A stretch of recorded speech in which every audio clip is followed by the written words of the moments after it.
ഈശോയുടെ ഏറ്റവും പ്രിയപ്പെട്ട സഹോദരങ്ങളെ, അനുഗ്രഹിക്കപ്പെട്ട ഒരു പുതിയ മാസത്തിലേക്ക് നമ്മൾ കടന്നിരിക്കുകയാണ്. 2026 ഫെബ്രുവരി മാസത്തിന്റെ 1-ാം ദിവസം രാത്രി ഈശോയിൽ ആശ്രയിച്ച് നമ്മൾ കടന്നുറങ്ങാൻ വേണ്ടി പോവാണ്.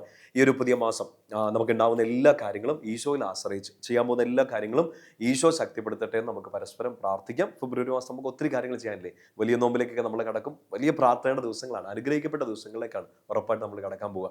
എല്ലാ കാര്യത്തിലും കർത്താവ് അനുഗ്രഹമാക്കി മാറ്റട്ടെ. അച്ഛൻ നിങ്ങൾക്ക് വേണ്ടി പ്രത്യേകം പ്രാർത്ഥിക്കാൻ പോകുന്നത്, നമ്മൾ ഷെയർ ചെയ്യാൻ പോകുന്ന ഒരു വചനം, ഈ ഫെബ്രുവരി മാസത്തിൽ പ്രത്യേകിച്ച് നിങ്ങൾ പുതുതായിട്ട് എന്തെങ്കിലും ചെയ്യാൻ ആഗ്രഹിക്കുന്നുണ്ടെങ്കിൽ, ചിലപ്പോൾ ഒരു പുതിയ കോഴ്സ് ആയിരിക്കാം, പുതിയൊരു ജോലിക്ക് വേണ്ടി അപ്ലൈ ചെയ്യുന്നതായിരിക്കാം, പുതിയൊരു മിനിസ്ട്രി ആയിരിക്കാം, നിങ്ങളുടെ കുടുംബത്തിന് വേണ്ടിയോ നിങ്ങളുടെ വ്യക്തിപരമായ ജീവിതത്തിന് വേണ്ടിയോ നിങ്ങൾ പുതുതായിട്ട് സ്റ്റാർട്ടിങ് സംതിങ് ന്യൂ, അങ്ങനെ ഒരു കാര്യത്തിന് വേണ്ടി നിങ്ങൾ ഇറങ്ങുകയാണെങ്കിൽ നിങ്ങളെ വളരെയധികം ശക്തിപ്പെടുത്താൻ പോകുന്ന ഒരു വചനമാണ് പറഞ്ഞുതരാൻ പോകുന്നത്. ഇന്ന് രാത്രി ഇത് പ്രാർത്ഥിച്ചിട്ട് കിടക്കണം.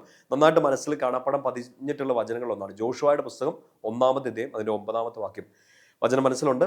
ശക്തനും ധീരനുമായിരിക്കണമെന്നും ഭയപ്പെടുകയോ സംഭ്രമിക്കുകയോ ചെയ്യരുതെന്ന് ഞാൻ നിന്നോട് പറഞ്ഞിട്ടില്ലേ?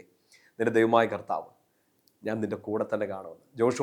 ജോഷുവ പുതിയൊരു മിനിസ്ട്രി തുടങ്ങുകയാണ്, അല്ലെ? മിനിസ്ട്രി എന്നൊക്കെ പറയുമ്പോഴത്തേനും മോശയിൽ നിന്ന് ഇതെന്ന് കൈമാറി കിട്ടി അടുത്ത ഈ ജനത്തെ നയിക്കാനുള്ള വലിയൊരു ഉത്തരവാദിത്തം ജോഷുവയെ കർത്താവ് ഏൽപ്പിക്കുന്ന സമയത്ത് കർത്താവ് കൊടുക്കുന്ന പ്രോമിസാണ്, നീ ശക്തനായിരിക്കണം, ധീരനായിരിക്കണം, ഭയപ്പെടരുത്, സംഭ്രമിക്കരുത്. What is the reason? എന്താ കാരണം?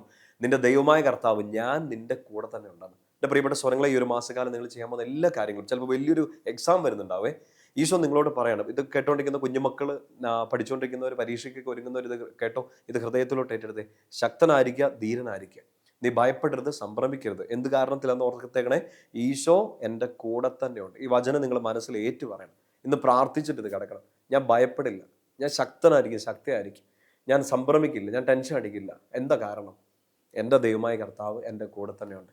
ഇന്ന് പ്രിയപ്പെട്ട മക്കളെ, സഹോദരങ്ങളെ, ഇന്നിപ്പോൾ കേൾക്കുമ്പോൾ നിങ്ങളുടെ കുടുംബത്തിന് വേണ്ടിയോ നിങ്ങളുടെ ജോലി, പഠനം, നിങ്ങളുടെ മിനിസ്ട്രി, ഏത് മേഖലയിലും നിങ്ങൾ ചെയ്യുന്ന എല്ലാ കാര്യത്തിലും കർത്താവിൻ്റെ ഈ പ്രോമിസ് നിങ്ങളുടെ കൂടെ ഉണ്ട്. ഈ ഫെബ്രുവരി മാസം മുഴുവൻ ഈ പ്രോമിസ് നിങ്ങളുടെ കൂടെ ഉണ്ടാവും. അത് നമുക്ക് പരസ്പരം പറഞ്ഞ് പ്രാർത്ഥിക്കാം. ഈശോയെ, നീ വചനം കേട്ട് അങ്ങിൽ വിശ്രമിക്കുന്ന, അങ്ങേ കൂടുതലായിട്ട് ആശ്രയിക്കുന്ന നിങ്ങളുടെ മക്കളെ അനുഗ്രഹിക്കണമേ. ജോഷുവ 1:9 വചനത്തിൻ്റെ അഭിഷേകത്തിൽ അനുഗ്രഹിച്ച് പ്രാർത്ഥിക്കുന്നു. നീ ശക്തനായിരിക്കുക, ശക്തിയായിരിക്കുക, ധീരനായിരിക്കുക, നീ ഭയപ്പെടരുത്, സംഭ്രമിക്കരുത്, നിന്റെ ദൈവമായ കർത്താവ് നിന്റെ കൂടെ തന്നെയുണ്ട്.